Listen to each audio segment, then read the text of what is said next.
Hola a todos, mis amigos, mis amigas, mis queridos escuchas. Yo soy Eduardo Silva y permítanme darles la bienvenida a un nuevo video. En esta ocasión les traigo un cuento titulado El extraño, escrito por H.P. Lovecraft. Este sería el tercer cuento que grabo de H.P. Lovecraft. Parece que les gustó bastante este autor, entonces es el tercero que grabo y probablemente sea el último en un tiempo porque no quiero quedarme sin cuentos de H.P. Lovecraft. Y además, cosa curiosa, esto sería creo que la cuarta vez que intento grabar este cuento. No sé por qué, cada vez que intento grabarlo nunca me sale, entonces esperemos que esta cuarta vez ya sea la definitiva. Entonces, sin más vueltas que dar, sin más introducción que dar, agárrate un refresco, ve por algo de comer, ponte a hacer tu tarea, ponte a estudiar, ponte a hacer lo que sea que hagas mientras escuchas mis videos. Y sin más vueltas, comencemos con el relato de esta noche. Infeliz es aquel a quien los recuerdos de la infancia solo le traen miedo y tristeza.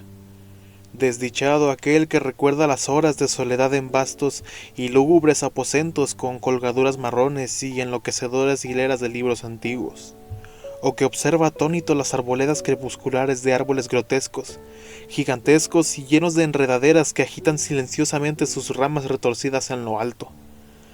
Tal suerte me dieron los dioses a mí, el aturdido, el decepcionado, el estéril, el roto, y sin embargo me siento tan extrañamente satisfecho y me aferro desesperadamente a estos escasos recuerdos cuando mi mente amenaza momentáneamente con llegar más allá. No sé dónde nací, salvo que el castillo era infinitamente viejo e infinitamente horrible, lleno de pasadizos oscuros y con techos altos en los que el ojo solo encontraba telarañas y sombras. Las piedras de los pasillos en ruinas parecían siempre horriblemente húmedas, y había un olor maldito por todas partes, como de cadáveres amontonados de generaciones muertas. Nunca había luz, por lo que a veces solía encender velas y mirarlas fijamente para aliviarme, y tampoco había sol en el exterior, ya que los terribles árboles crecían en lo alto de la torre más accesible. Había una torre negra que llegaba por encima de los árboles hasta el desconocido cielo exterior, pero está parcialmente arruinada, y no se podía ascender a ella, salvo mediante una escalada casi imposible por la escarpada pared, piedra a piedra. Debo haber vivido años en este lugar, pero no puedo medir el tiempo.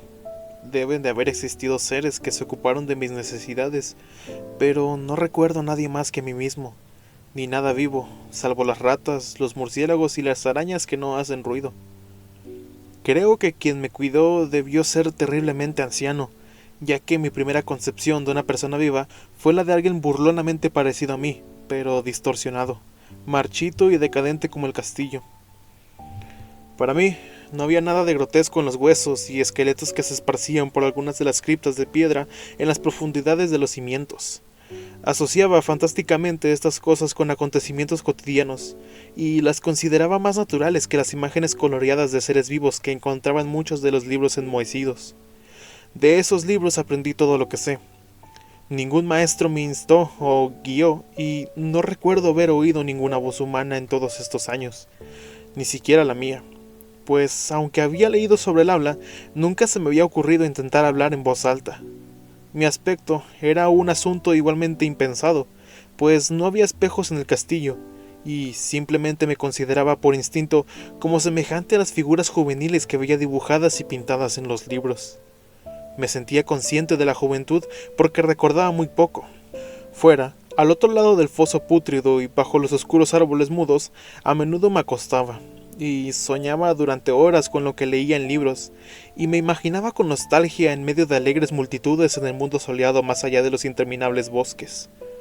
Una vez traté de escapar del bosque, pero a medida que me alejaba del castillo, la sombra se hacía más densa y el aire se llenaba más de un miedo inquietante, de modo que corría frenéticamente hacia atrás para no perderme en un laberinto de silencio nocturno. Así, a través de interminables crepúsculos, soñé y esperé, aunque no sabía lo que esperaba.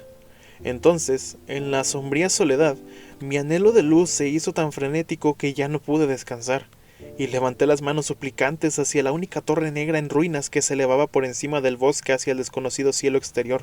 Y por fin resolví escalar esa torre, aunque cayera, ya que era mejor vislumbrar el cielo y perecer que vivir sin contemplar nunca el día. En el húmedo crepúsculo, subí las desgastadas y envejecidas escaleras de piedra hasta llegar al nivel en el que cesaban, y después me aferré peligrosamente a los pequeños puntos de apoyo que conducían hacia arriba. Era espantoso y terrible aquel cilindro de roca muerto y sin escaleras, negro, arruinado y desierto y siniestro, con murciélagos asustados cuyas alas no hacían ruido. Pero más espantoso y terrible aún era la lentitud de mi progreso, pues por más que trepaba, la oscuridad que me cubría no se hacía más tenue, y un nuevo escalofrío como de moho embrujado y venerable me asaltaba. Me estremecí mientras me preguntaba por qué no alcanzaba la luz, y habría mirado hacia abajo si me hubiera atrevido. Me pareció que la noche se me había echado encima de repente, y en vano busqué a tientas, con una mano libre, el hueco de una ventana para poder asomarme y tratar de juzgar la altura a la que había llegado. De repente, después de una infinidad de asombrosos, sin vista arrastrándome por aquel cóncavo y desesperado precipicio, sentí que mi cabeza tocaba una cosa sólida, y supe que debía haber alcanzado el techo, o al menos algún tipo de suelo. En la oscuridad levanté mi mano libre y probé la barrera, encontrándole de piedra inamovible. Luego, di una vuelta mortal a la torre, aferrándome a cualquier asidero que la viscosa pared pudiera dar, hasta que finalmente mi mano de prueba encontró que la barrera cedía, y me volví a dirigir hacia arriba, empujando la losa o la puerta con la cabeza, mientras usaba ambas manos en mi temible ascenso. No se veía ninguna luz en la parte superior, y a medida que mis manos subían, supe que mi escalada había terminado por fin, ya que la losa era la trampilla de una abertura que conducía a una superficie de piedra plana, de mayor circunferencia que la torre inferior. Sin duda, el suelo de alguna cámara de observación elevada y de gran capacidad. Me arrastré con cuidado y traté de evitar que la pesada losa volviera a caer en su sitio, pero fracasé en este último intento. Mientras yacía exhausto en el suelo de piedra, escuché los espeluznantes ecos de su caída, esperando cuando fuera necesario volver a hacer palanca. Creyendo que estaba ahora a una altura prodigiosa, muy por encima de las malditas ramas del bosque, me levanté del suelo y busqué a tientas las ventanas, para poder mirar por primera vez el cielo y la luna, y las estrellas de las que había leído. Pero en todo momento me decepcioné, ya que todo lo que encontré fueron vastos estantes de mármol, con odiosas cajas oblongas de tamaño inquietante. Reflexioné más, y me pregunté qué secretos vetustos habría de morar en este alto apartamento aislado durante tantos eones del castillo de abajo. Entonces, inesperadamente, mis manos se toparon con una puerta, de la que colgaba un portal de piedra, áspero y con extraños cincelados. Al probarlo, lo encontré cerrado, pero con un supremo impulso de fuerza superé todos los obstáculos y lo arrastré para abrirlo hacia adentro. Al hacerlo, me llegó el éxtasis más puro que jamás he conocido, pues brillando tranquilamente a través de una reja de hierro ornamentada y bajando por un corto pasillo de piedra de escalones que ascendía desde la puerta recién encontrada, estaba la radiante luna llena, que nunca antes había visto, salvo en sueños y en vagas visiones que no me atrevía a llamar recuerdos. Creyendo ahora que había llegado a la cúspide del castillo, comencé a subir a toda prisa los pocos escalones más allá de la puerta. Pero el súbito velo de la luna por una nube me hizo tropezar, y me abrí paso más lentamente en la oscuridad. Todavía estaba muy oscuro cuando llegué a la reja, que probé con cuidado y encontré sin llave, pero que no abrí por miedo a caer desde la increíble altura que había subido. Entonces salió la luna. El más endemoniado de todos los choques es el de lo abismalmente inesperado y grotescamente increíble. Nada de lo que había sufrido antes podía compararse en terror con lo que ahora veía, con las extrañas maravillas que la vista implacaba. La vista era en sí tan simple como estupefaciente, ya que era simplemente esto. En lugar de una vertiginosa perspectiva de copas de árboles vista desde una elevada eminencia, se extendía a mí, alrededor en el nivel a través de la rejilla, nada menos que el suelo sólido, adornado y diversificado por losas y columnas de mármol, y eclipsado por una antigua iglesia de piedra, cuya aguja en ruinas brillaba espectralmente a la luz de la luna. Medio inconsciente, abrí la reja, y salí tambaleándome al camino de grava blanca que se extendía en dos direcciones. Mi mente, aturdida y caótica como estaba, aún mantenía el frenético deseo de luz, y ni siquiera la fantástica maravilla que había ocurrido podía detener mi curso. No sabía, ni me importaba si mi experiencia era locura, sueño o magia. pero estaba decidido a contemplar el brillo y la alegría a cualquier precio. No sabía quién era, ni qué era, ni lo que me rodeaba, aunque mientras seguía avanzando a trompicones, fui consciente de una especie de temible memoria latente que hacía que mi avance no fuera del todo fortuito. Pasé por debajo de un arco para salir de aquella región de losas y columnas y deambulé por el campo abierto, a veces siguiendo el camino visible, pero otras abandonándolo, curiosamente para pisar las praderas en las que solo algunas ruinas ocasionales revelaban la antigua presencia de un camino olvidado.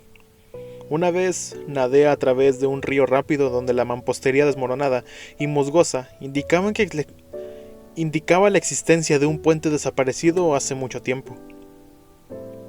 Debieron pasar más de 2 horas hasta que llegué a lo que parecía ser mi meta, un venerable castillo cubierto de hiedra en un parque densamente arbolado y enloquecedoramente familiar, pero lleno de perplejidad para mí.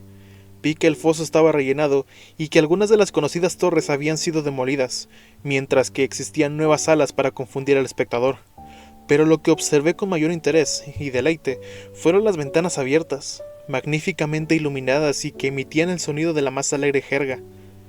Al acercarme a una de ellas, miré hacia adentro y vi una extraña compañía vestida de forma muy alegre y hablando animadamente entre sí. Al parecer, nunca antes había oído hablar a los humanos, y solo podía adivinar vagamente lo que se decía. Algunos de los rostros parecían tener expresiones que me traían recuerdos increíblemente remotos, otros eran completamente extraños. Ahora, entré por la ventana baja en la habitación brillantemente iluminada, pasando al hacerlo de mi único momento brillante de esperanza a mi más negra convulsión de desesperación y comprensión. La pesadilla no tardó en llegar, pues al entrar se produjo inmediatamente una de las manifestaciones más aterradoras que jamás había concebido. Apenas había cruzado el umbral, cuando descendió sobre toda compañía un miedo repentino e imprevisto de horrible intensidad, que distorsionó todos los rostros y evocó los más horribles gritos de casi todas las gargantas. La huida fue universal, y en el clamor y el pánico varios cayeron desmayados, y fueron arrastrados por sus compañeros que huían enloquecidos. Muchos se cubrieron los ojos con las manos y se lanzaron a ciegas y torpemente en su carrera por escapar, volcando muebles y tropezando contra paredes antes de conseguir llegar a una de las muchas puertas. Los gritos eran estremecedores, y mientras permanecía solo y aturdido en el brillante apartamento, escuchando sus ecos que se desvanecían, temblaba al pensar en lo que podía estar acechando cerca de mí sin ser visto. Era una inspección casual, la habitación parecía desierta, pero cuando me acerqué a una de las alcobas, creí detectar una presencia ahí, un indicio de movimiento más allá de la puerta del arco dorado que conducía a otra habitación algo similar. A medida que me acercaba al arco, empecé a percibir la presencia con mayor claridad, y entonces, con el primer y último sonido que he emitido en mi vida, una ululación espantosa que me repugnó casi tan conmovedoramente como su nociva causa, contemplé con total y espantosa viveza la inconcebible, indescriptible e innombrable monstruosidad que, por su simple apariencia, había transformado una alegre compañía en una manada de fugitivos delirantes. No puedo ni siquiera insinuar cómo era, porque era un compuesto de todo lo que es inmundo, extraño, inoportuno, anormal y detestable.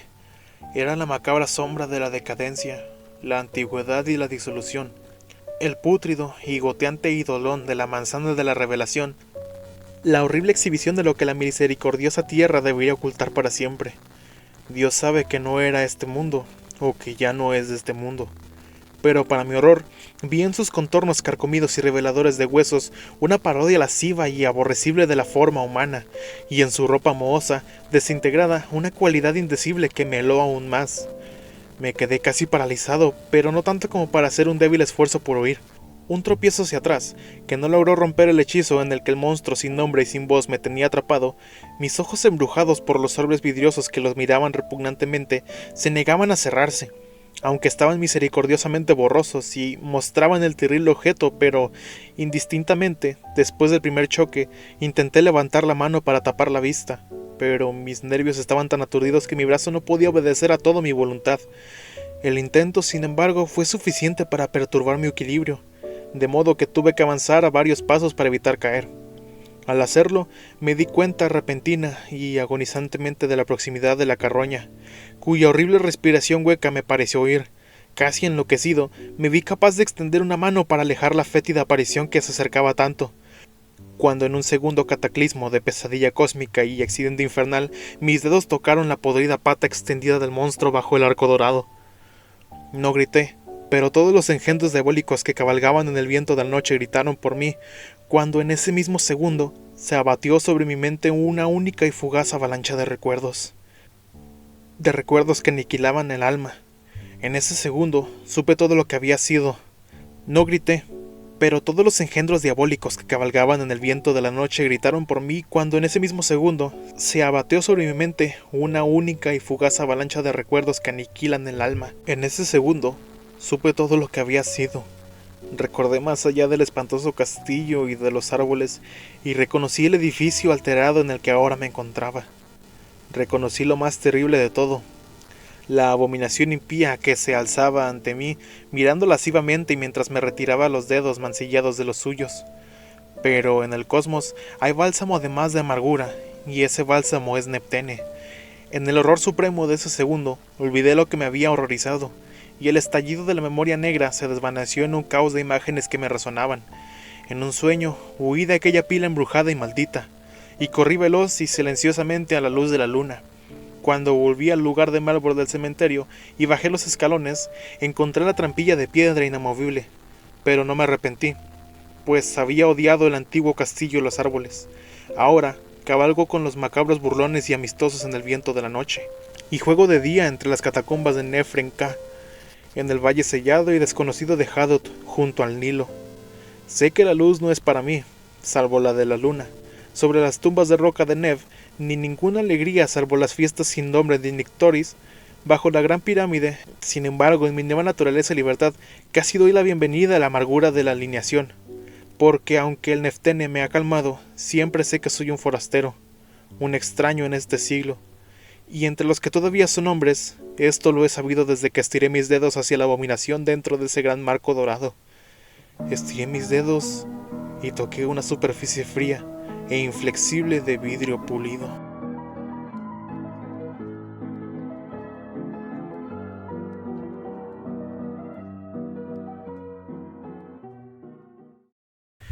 Y ese ha sido el cuento de esta noche.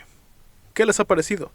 Si les ha gustado, por favor, dejen su like, dejen su comentario recomendando más libros, más cuentos, más historias para narrar en mis próximos videos. Los veo dentro de un par de semanas con un nuevo video y pues nada. Yo fui Eduardo Silva, los quiero un montón y nos vemos en el próximo video. Chao, chao.